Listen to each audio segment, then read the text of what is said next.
Hello everyone, I'm Patrikios, dental technician. More than 10 years ago, I was wondering if the statements by the companies are the real numbers and if the dental scanners are so precise and accurate how it is written in the manuals and in advertisements. Well, step by step I started measuring and comparing. It all began somewhere in 2013 IDS. From small scale, it raised to a serious research 2020 spring. Hello guys, nice to meet you. I'm Patrikios. I'm performing some lab scanner and intraoral scanner performance tests measuring the accuracy. And as you have seen, it's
like a first filter mesh to analyze data. Some most popular dental CAD softwares which have abilities to align and compare data, to sort out data for professional, certified, validated analysis.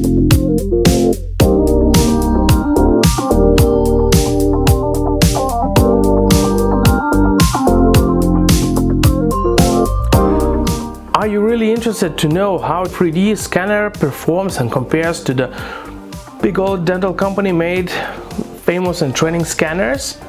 Maybe you're interested how these famous new models from big dental companies compare to all other olden but golden models or some new models like Tupel. So go into the description or the comment section and search for the link. Fill in the form and wait for the news, because it's a big project and it's coming up to end.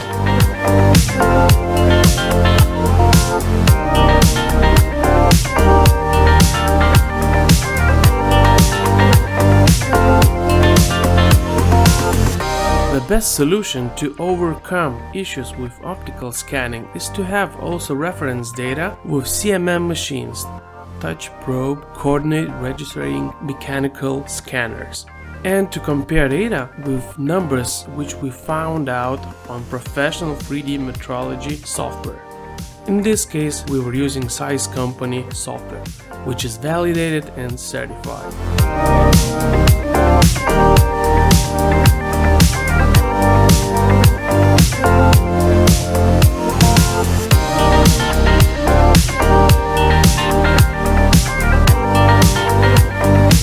If you're interested to see the real numbers and the comparison of the intraoral scanners and desktop dental scanners, go into the description, fill in the form, wait for the news. See ya guys!